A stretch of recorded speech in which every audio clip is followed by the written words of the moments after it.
欢迎来到新闻频道，明星们很高兴您订阅了该频道。白玉兰奖没拿奖却靠眼神封神，肖战红毯图为何被全网玩成宗教梗？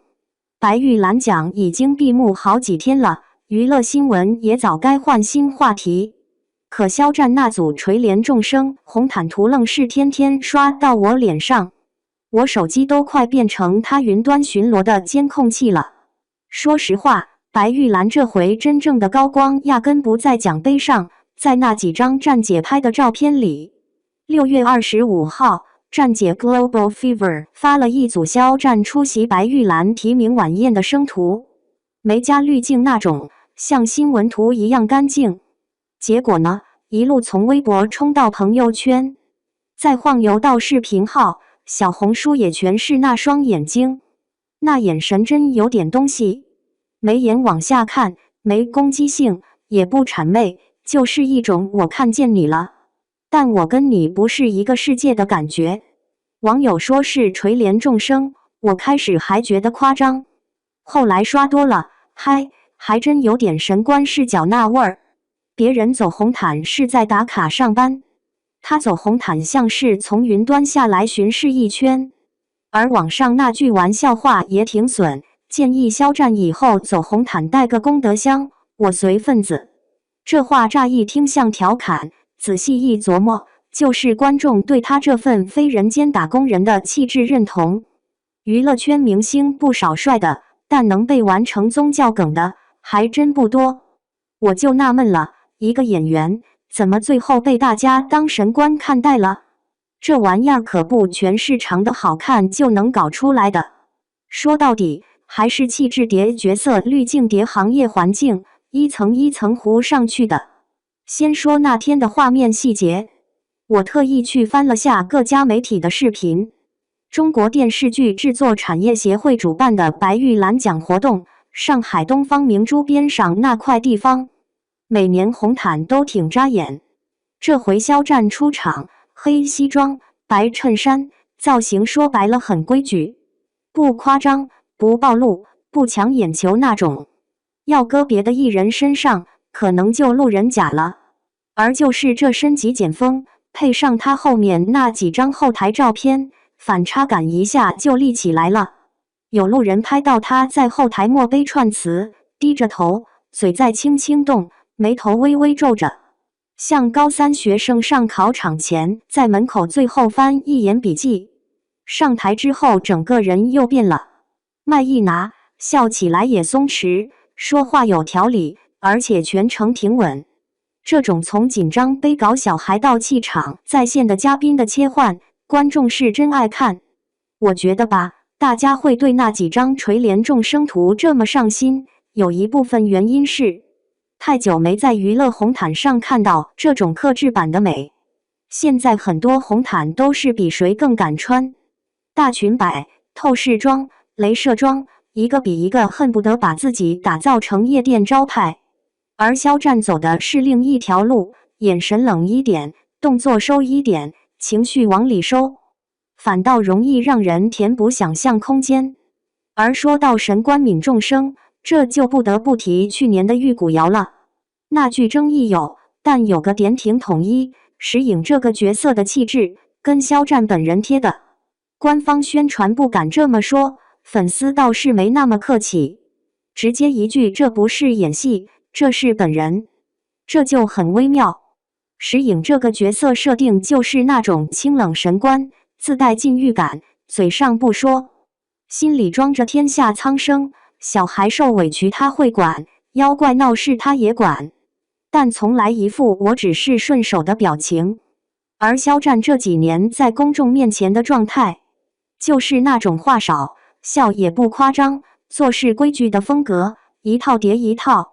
观众脑子里直接短路，红毯上的他等于石颖下凡。你说巧不巧，正是在这种情绪基础上，那组图一出来，网上立马各种神神叨叨的梗飞起来，这哪是红毯，这就是神官巡视人间，业障白玉兰是凡人给凡人的奖，神官之负责路过。这个玩笑背后藏着的是一种很有意思的造神心理。我的实话实说，国内娱乐圈这些年造神翻车现场也不少了，夸人多，神话多，塌房也多。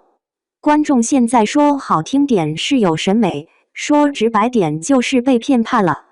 谁一上来吹零瑕疵完美人设，大伙条件反射就想翻黑料库。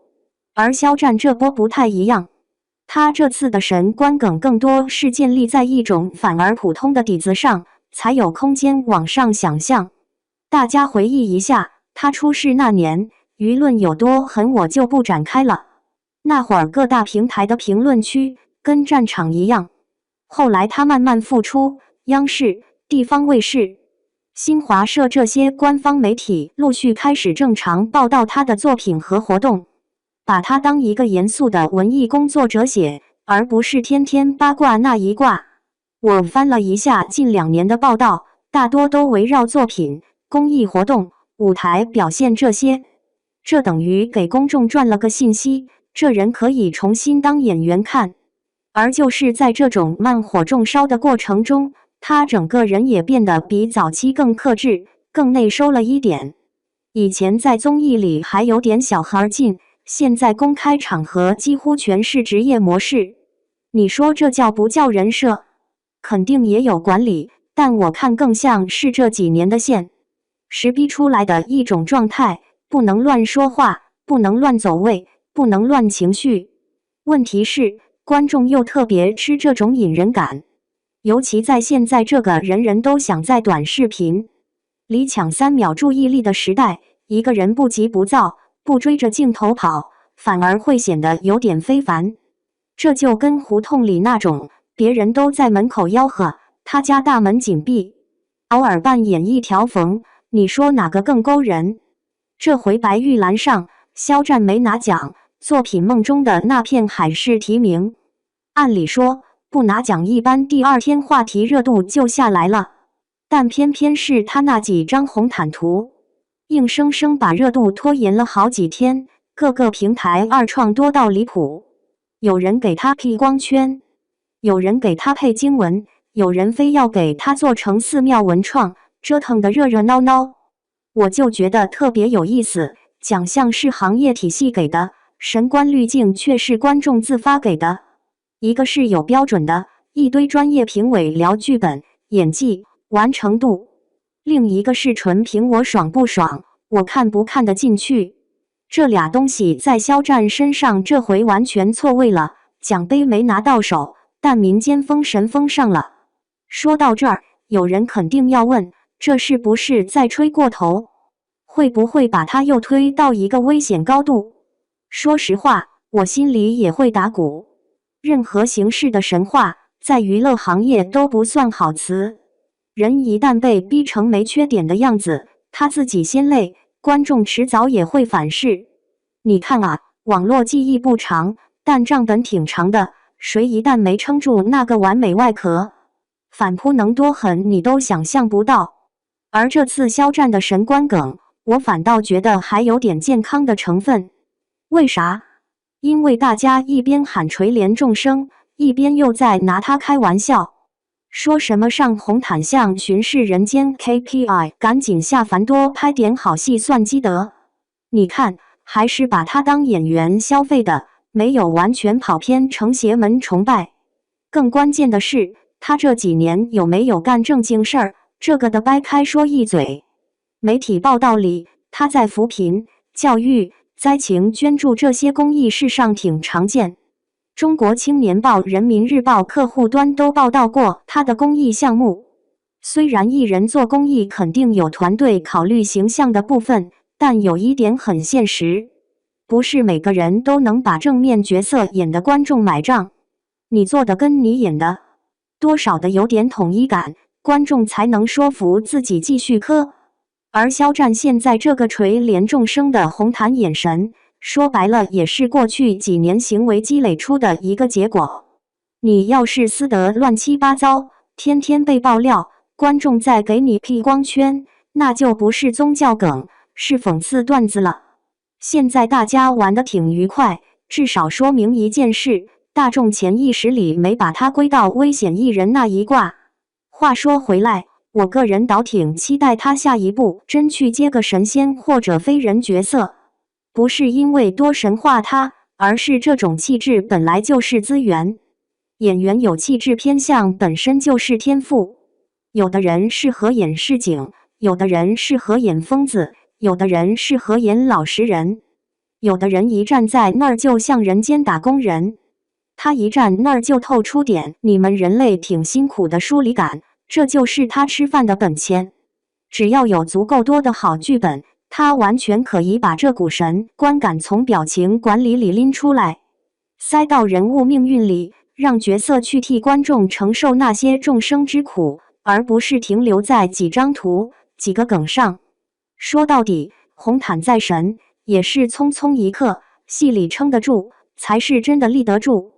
那天晚上我刷到有个路人评论，写的倍儿实在，说是神官梗挺好玩，但我最戳的是他后台皱眉背稿那几秒。我看完笑了半天，这不就是娱乐圈最大的真相吗？所谓垂怜众生的眼神，多半是一个职业演员紧张、克制、用力生活之后残留出来的那点沉静。观众当然可以玩梗，可以调侃，可以拿他当下凡神明科，但等哪天他不再有作品，只剩这些红毯神徒在转，那才真叫可惜。与其把他请上神坛，不如多给他投几次角色数据，让片方知道这点神官气，咱还真愿意掏钱买单。说白了，我更希望有一天大家提起这次白玉兰时说的是，那不就是当年那个走红毯像巡逻的家伙吗？后来演的那个某某神仙，演疯了。到那会儿再说他垂怜众生，就不是调侃，是褒义了，挺香的。